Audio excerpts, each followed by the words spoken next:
Bonjour chers amis, le sujet de notre vidéo est la création. Dieu est son propre bonheur. Il est pleinement heureux en lui-même. Ce bonheur le comble parfaitement. Et s'il va créer un univers, ce n'est pas qu'il en a besoin, mais c'est gratuitement. Il crée les anges et les hommes par amour pour nous, pour que nous puissions un jour, si nous le voulons, participer pour toujours au bonheur même de Dieu.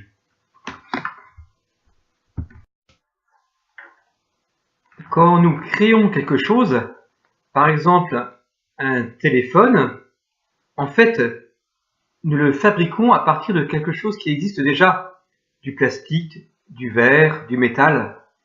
C'est une transformation. Tandis que Dieu, lui, quand il crée à partir de rien. Avant que cet univers soit, il n'y avait rien.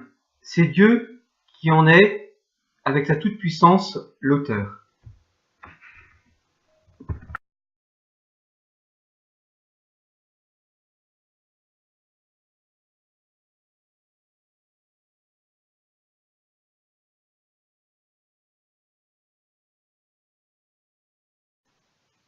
Le rapport entre la foi et la science dans la création.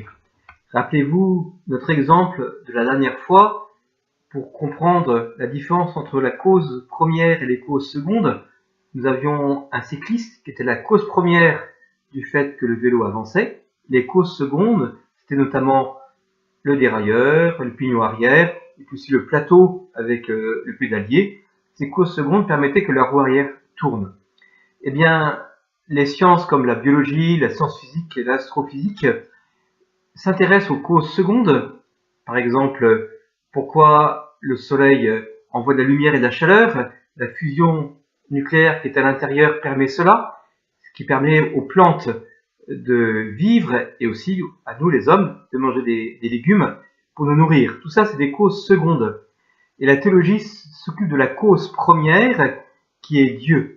Et nous allons voir que ces deux sciences, ces deux domaines, ne sont pas contradictoires entre la science théologique et la science physique, la science biologique ou historique, et il peut y avoir une compatibilité. Nous allons voir cela en plusieurs temps. Le premier temps, nous verrons la question de la science. Dans un deuxième temps, nous verrons l'interprétation des textes de la Genèse. Dans un troisième temps, nous verrons ce que dit la tradition de l'Église. Dans un quatrième temps, nous verrons la question de l'évolution.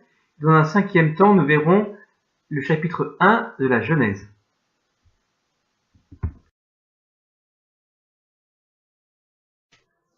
La science n'est pas une ennemie de la foi, et je voudrais vous donner deux exemples pour cela. Tout d'abord, avant 1930, les personnes avaient du mal à comprendre pourquoi le premier jour de la création dans la Genèse était la création de la lumière, alors qu'au quatrième jour, simplement, il y a la création des étoiles et du soleil. Et c'est en 1930 que Georges Lemaître a découvert ce qu'on a appelé le Big Bang, le fait qu'il y ait à l'origine de l'univers une explosion initiale, comme un gros bang, une explosion d'énergie et aussi de lumière, et qui, après, a formé les étoiles puis les planètes. Et donc, après cette découverte, il est devenu compréhensible que la lumière soit créée en premier. Juste une petite question subsidiaire. Quel était le travail de Georges Lemaître? En fait, il était prêtre. Il était chanoine d'une cathédrale en Belgique. Voilà, donc la science n'est vraiment pas contradictoire avec la foi si on veut bien se donner la peine d'étudier sérieusement les deux. Un autre exemple, avant 1950, beaucoup de personnes disaient que le fait qu'il y ait un premier couple humain à l'origine de l'humanité n'était pas tenable. Il y aurait a priori plusieurs couples à l'origine de toute l'humanité. Et cela posait question à l'Église, puisque, nous verrons dans la dernière partie, le péché originel provient d'un acte humain d'un premier couple. Et cela est tenu fortement par toute la Sainte Écriture. Eh bien, les choses ont changé. Vous avez là, alors j'espère que ça va bien se voir, le schéma d'une cellule humaine. On a des milliards de cellules, et vous voyez ici le noyau, le voilà, le noyau, avec dedans l'ADN du noyau. L'ADN de notre noyau provient de notre papa et de notre maman, à 50-50. C'est notre code génétique. Et puis ici, vous avez des petites parties de la cellule qu'on appelle les mitochondries. Alors je sais que sur l'écran c'est à l'envers, je suis désolé, mais bon, je suis pas un pro. Et bien ces mitochondries aussi ont un ADN, ont aussi un code génétique. Mais la particularité, c'est que ce code génétique, eh bien, provient uniquement de notre maman. Il est le même que celui de la maman, cette partie-là. Et celui de notre maman est le même que celui de notre grand-mère, et ainsi de suite, nous remontons par la filiation des mères, grand-mères, etc. Eh bien, il y a une expérience qui a été portée il y a quelque temps. On a pris des cellules sur toute la planète, on a comparé les mitochondries. Et en fait, ces mitochondries, pour toute la planète, se ressemblent. Ce qui montre qu'à l'origine de l'humanité, il y a une seule femme.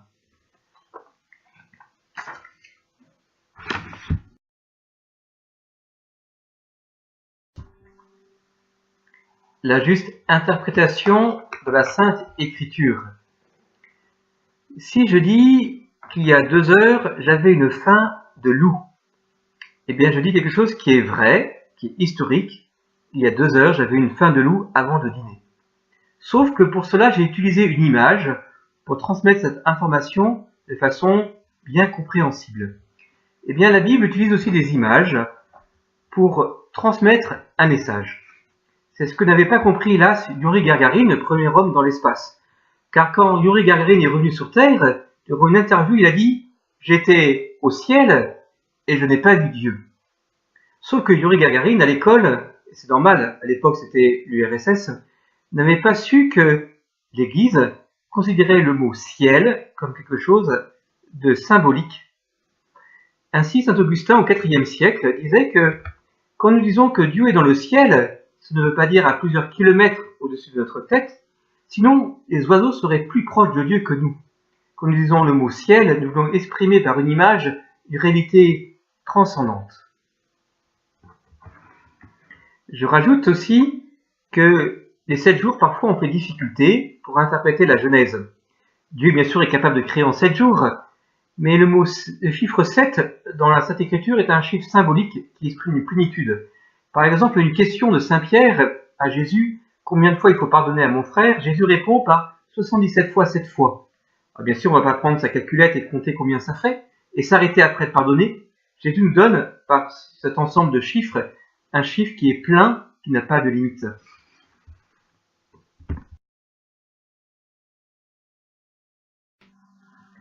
La tradition de l'Église et la création. Il est vrai que dans l'histoire, il y a eu parfois des conflits entre des scientifiques et des théologiens. Un des conflits les plus connus est la question de l'héliocentrisme, du fait que le Soleil soit au centre du système solaire et non la Terre. Et donc la Terre tourne autour du Soleil et non pas le Soleil autour de la Terre. Alors la Bible s'exprime dans un langage humain compréhensible en disant par exemple que c'est le lever du soleil ou le coucher du soleil. Mais c'est aussi notre façon de s'exprimer. Par exemple, un astrophysicien qui va aller avec sa famille voir un beau coucher de soleil ne veut pas dire à sa femme et ses enfants « Eh bien, nous allons voir l'effet de la rotation de la Terre », mais il dit « Nous allons voir un coucher de soleil ». C'est une façon de s'exprimer qui provient du langage commun des hommes. Mais si les théologiens parfois se sont trompés, la tradition de l'Église ne s'est pas trompée. Jamais la tradition de l'Église, dans ses conciles, dans les enseignements des saints-pères, des papes, eh bien, n'a dit que la Terre était le centre du système solaire. Alors, qu'est-ce que tient la tradition de l'Église comme élément notamment important et non symbolique pour la création et le récit de la Genèse?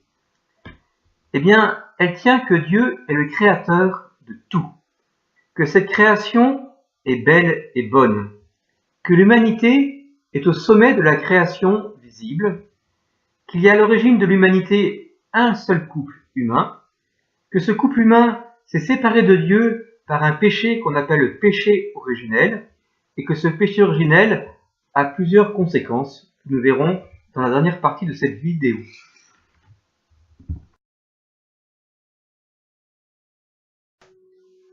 L'évolution.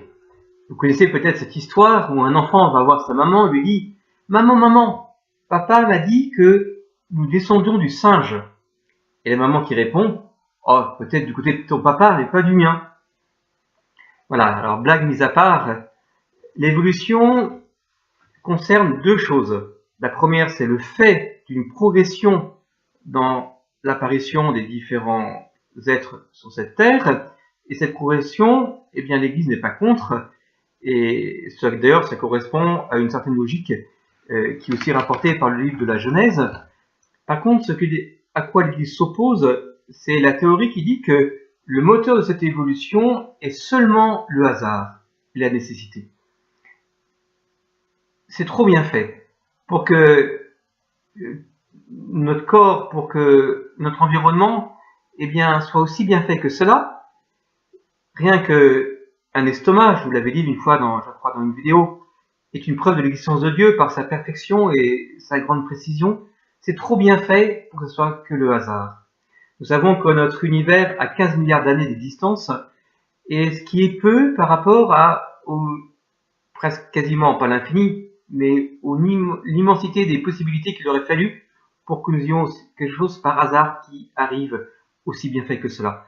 Quelqu'un disait, je ne sais plus, Dieu ne joue pas au dé. Et en fait, Dieu a un projet sur cet univers, sur chacun de nous. Nous sommes le fruit de Dieu, le moteur de notre existence, le moteur de cet univers, c'est Dieu qui le guide. Et ce n'est pas le hasard.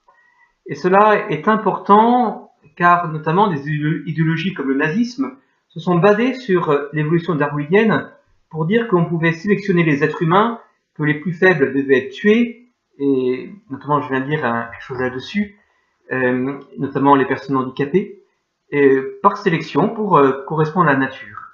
Eh bien non, correspondre à la nature, c'est correspondre à la nature voulue par Dieu.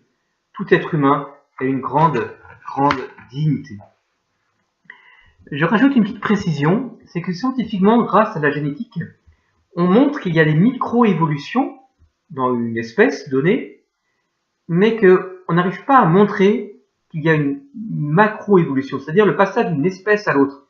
Alors, dans une blague d'Achille Talon, je crois que c'est son nom, qui cherchait le chaînon manquant entre le lapin des Garennes et le rhinocéros laineux, eh bien, sans prendre une distance aussi grande, entre le lapin des Garennes et puis je sais pas trop quoi, le lièvre par exemple, ou autre chose encore, eh bien, le passage n'est pas du tout prouvé génétiquement.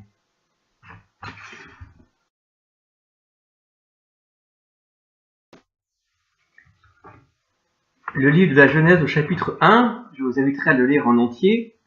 Au commencement, Dieu créa le ciel et la terre. La terre était informe et vide. Les ténèbres couvraient l'abîme, et l'Esprit de Dieu se mouvait au-dessus des eaux. Le ciel, c'est le lieu où sont les esprits célestes, les anges. La terre, on peut la comprendre dans cette introduction comme tout l'univers matériel.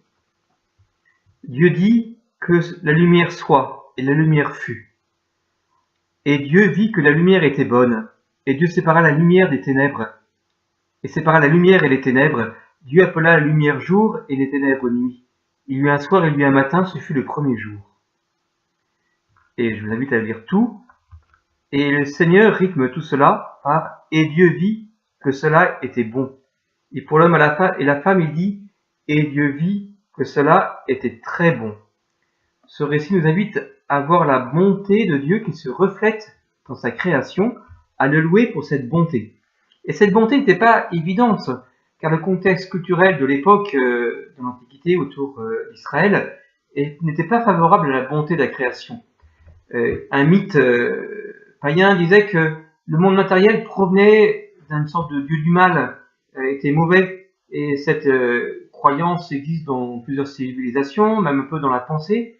Voilà, alors que la particularité dans ce texte de la Genèse, c'est que Dieu montre bien, à travers ce texte inspiré, que la création matérielle aussi est bonne.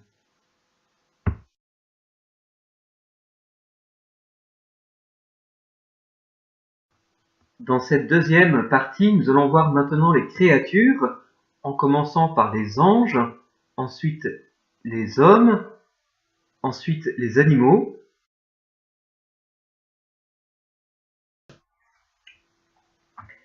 Les anges.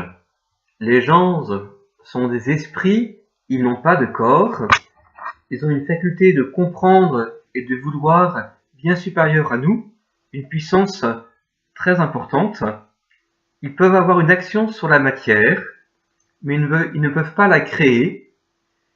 Ils ne peuvent pas non plus connaître l'avenir et ne peuvent pas connaître non plus nos pensées, sauf si elles leur sont adressées.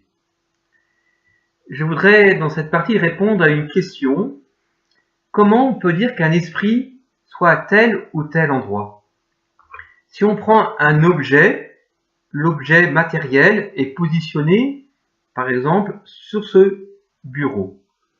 Ou nous-mêmes, nous avons un corps, nous sommes à tel ou tel endroit, dans une maison, dans notre voiture. Par contre, un esprit ne peut pas être positionné de cette façon-là. On dit qu'un esprit est quelque part quand il agit quelque part. Par exemple, on dit que notre âme est dans notre corps puisqu'elle agit sur notre corps. Pour un ange, on dit que l'ange est là quand il agit. Par exemple, je connais quelqu'un, un prêtre qui était à Jérusalem il y a plusieurs années. Il devait traverser la rue et le petit bonhomme était au rouge, donc il attendait qu'il passe au vert. Et il entend une voix dire « traverse ». Alors il ne bouge pas. Il entend une voix dire « traverse ». Alors il traverse la rue, et quand il est passé de l'autre côté de la rue, à ce moment-là, il y a une bombe qui a explosé à l'endroit où il allait traverser la rue. Il a compris que c'est son ange gardien qui l'avait prévenu. Son ange gardien était avec lui, non pas qu'il était positionné à tel ou tel endroit, mais par son action, il a montré qu'il était là avec lui.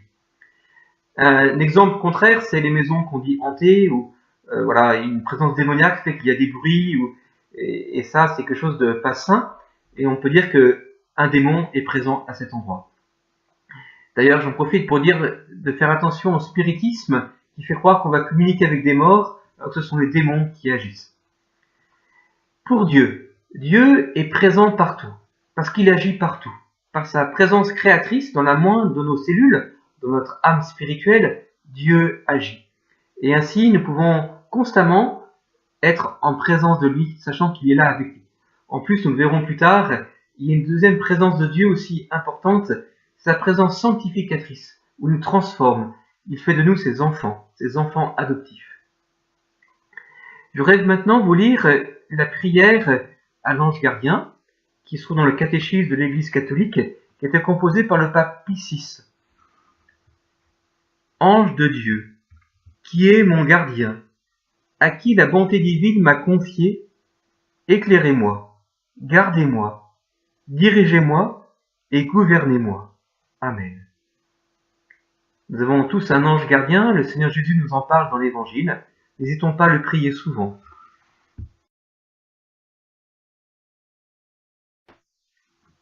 La personne humaine. Nous avons un corps et une âme. Notre âme peut s'expérimenter par le fait que nous sommes libres par rapport à nos instincts, par le fait aussi que nous pouvons maîtriser la matière. Donc nous avons une capacité qui n'est pas que matérielle, qui est en surplomb par rapport à la matière, qui peut en faire son projet, et aussi parce que nous avons une capacité de connaître l'universel, non seulement le particulier. Si nous n'avions pas d'âme, nous connaîtrions par exemple cette feuille de papier, mais nous ne pourrions pas connaître voilà, le papier, les feuilles de papier comme une idée universelle, quelle que soit leur couleur, leur taille, etc. Nous ne sommes pas dotés d'une intelligence à la façon de l'intelligence artificielle, IA, intelligence artificielle, et le philosophe Fabrice Adjadj disait avec justesse qu'une intelligence artificielle est une énorme puissance de calcul, mais elle n'était pas capable d'avoir l'intuition de créer une cathédrale. Voilà, c'est plutôt une imbécilité artificielle, disait-il. En tout cas, notre ordinateur qui nous permet d'avoir cette vidéo est quand même un bon outil. Mais ce n'est pas l'intelligence humaine. Nous avons un corps. Ce corps est donné par notre père et notre mère. et une âme qui est donnée directement par Dieu. Cela est vraiment important. Dieu donne, infuse cette âme pendant que nous sommes dans le ventre de notre maman au moment de notre conception. Cela veut dire que nous sommes non seulement le projet parental de nos parents, nous sommes le fruit d'un projet parental, nous sommes aussi le fruit plus profondément du projet de Dieu. Et quelqu'un qui ne serait pas désiré, eh bien, est désiré par Dieu. L'homme n'est pas fait ni pour la mort ni pour la souffrance. À l'origine, Dieu protégeait la personne humaine de cela, même si naturellement elle était sujette à cela. Une protection spéciale de Dieu lui était donnée. La Bible nous le révèle. Alors on peut le comprendre un peu par une image. Si vous connaissez les jeux vidéo, vous avez peut-être joué déjà à un petit bonhomme qui se déplace à travers différentes épreuves et il peut gagner par exemple une protection spéciale contre les missiles, etc., qui peuvent lui arriver. Eh bien, cela donne une petite idée, une petite image toute simple de la protection que Dieu donnait aux personnes humaines. Et cette protection, on peut y voir parfois comme un écho dans certaines situations. Je voudrais vous citer ce qui est arrivé pendant l'explosion de la bombe Hiroshima pour 4 jésuites qui à ce moment-là priaient le rosaire. Et leur lieu était tout près de l'impact de la bombe. Normalement, ils auraient dû mourir très rapidement, ou sinon immédiatement, mais en fait, ils ne sont pas morts. Et par exemple, le père Hubert Schiffer a vécu jusqu'à l'âge de 63 ans, alors qu'il était âgé à l'âge de 30 ans, au moment de l'explosion, le 6 août 1945. Il y a eu 200 examens médicaux qu'il a dû subir pour voir ce qui lui était arrivé, puisqu'il aurait dû mourir rapidement, et les médecins ne comprenaient pas. Et lui, comme les 3 autres, n'ont pas été atteints par les effets de la bombe. Cela montre que Dieu est capable de protéger quelqu'un, même des plus grands dangers. Enfin, notre corps est l'expression de notre âme. Cela est important pour la vie morale, nous le verrons, c'est tout l'enjeu de la théologie du corps de Saint Jean-Paul II. Ce sera pour la 3e année.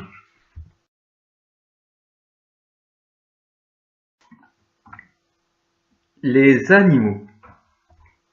Un jour, le scientifique Yves Coppens disait que si l'animal s'adapte à son milieu, l'homme adapte son milieu. Voilà, un lapin peut changer de couleur. Pendant l'hiver, il devient blanc dans certaines régions. Eh bien, nous, pendant l'hiver, nous avons fabriqué une maison, des habits. Nous avons adapté notre milieu, ce qui nous montre, entre l'animal et nous, une énorme différence. L'animal n'a pas d'âme, l'animal a un corps, et il est soumis au mal physique, comme nous, après le péché originel. Mais l'animal, ce mal physique, pour lui, n'est pas quelque chose de contraire à son bien. Voilà, dans notre région, il y a beaucoup de renards, puisqu'ils sont très bien nourris en chassant les poules, les poulets. Eh bien, les poules et les poulets font le bien de ces renards. Et ce n'est pas un problème, parce que l'animal n'a pas de jeu, il n'est pas une personne, comme nous. Quand l'animal souffre, il ne dit pas « je souffre », il n'a pas cette conscience personnelle de la souffrance, mais l'animal souffre, il souffre. Alors c'est pas toujours habituel de comprendre cela. Quand j'étais plus jeune, j'avais un lapin, des cochons d'Inde, une tortue, un chien, etc. Eh bien, je projetais sur ces animaux mon propre état de personne, en pensant que c'était, voilà, ils souffraient, voilà, on leur donnait un nom, le chien s'appelait Tommy. Mais non, l'animal souffre, bien sûr, mais il n'a pas cette conscience que nous avons comme personne de la souffrance. Ça ne veut pas dire qu'il faut faire souffrir les animaux de façon inutile, mais cela veut dire que l'animal peut être un moyen pour un autre supérieur, qui est par exemple l'écosystème, ou le bien de l'homme.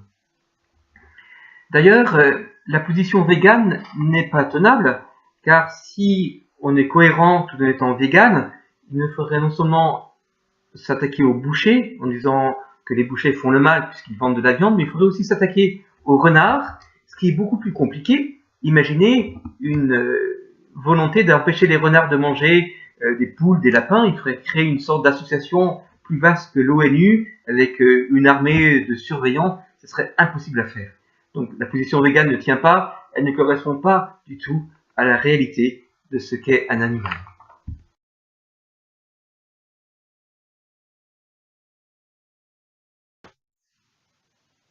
Le péché des anges et des hommes. Dieu nous a créés pour son bonheur, pour le partager pour toujours. Et pour les personnes, qu'elles soient un ange ou un être humain, il est nécessaire de répondre à cette invitation de Dieu. Cela comporte en conséquence le risque de la refuser, ce qu'on appelle le péché. Dans un premier temps, je parlerai du péché des anges, dans un second temps, du péché des hommes.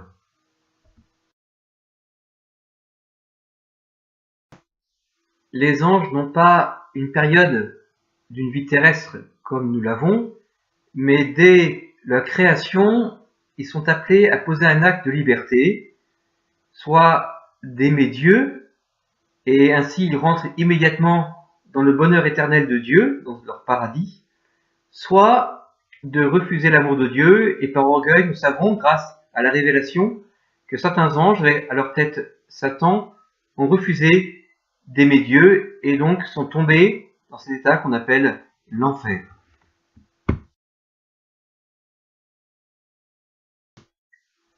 Le péché des hommes. Je vais parler du péché originel, c'est-à-dire l'acte commis par nos premiers parents, Adam et Ève, tentés par Satan, qui était un acte de désobéissance et qui les a coupés de Dieu. Cet acte, non seulement les a coupés de Dieu, mais a entraîné toute leur descendance, donc nous-mêmes, dans un état déchu. Et cet état déchu nous est transmis comme un poison dans notre nature humaine. Nous avons ces informations par plusieurs textes de la Bible, Genèse chapitre 3, Lettres aux Romains au chapitre 5, aussi des textes de la tradition de l'Église, entre autres le Concile de Trente. Les conséquences du péché originel sont au moins quatre. La première, c'est une rupture avec Dieu, une méconnaissance de Dieu, un manque de confiance dans le Seigneur. La deuxième, c'est un manque de liberté intérieure sur ses passions, sur ce quoi nous sommes, une tendance à faire le mal. La troisième, c'est l'expérience de la souffrance et de la mort. Nous savons que Dieu voulait nous en protéger, à la différence des animaux. Et donc après le péché originel, l'homme et la femme font cette expérience. Et enfin, une désharmonie avec la création, une rupture. L'homme était appelé à gérer la création de façon harmonieuse et libre, et cette liberté, cette harmonie a été perdue. Alors, le Seigneur n'a pas voulu nous laisser dans cet état, et ce sera l'objet de notre prochaine rencontre, où je parlerai de la venue du Sauveur dans notre monde, l'incarnation du Seigneur Jésus.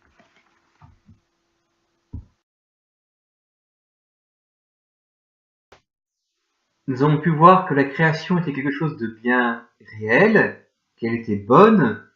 Nous avons aussi vu qu'elle était blessée à cause du péché des anges et qui est irrémédiable pour les démons, puisque ces anges qui ont péché sont en enfer pour toujours. Et pour la personne humaine, ce péché ne peut pas lui donner la possibilité d'aller au paradis, mais nous allons le voir dans les parties qui vont suivre, nous avons un sauveur, Jésus, et nous verrons aussi dans ces parties comment, avec lui, nous pouvons faire face au mal et participer à sa victoire définitive.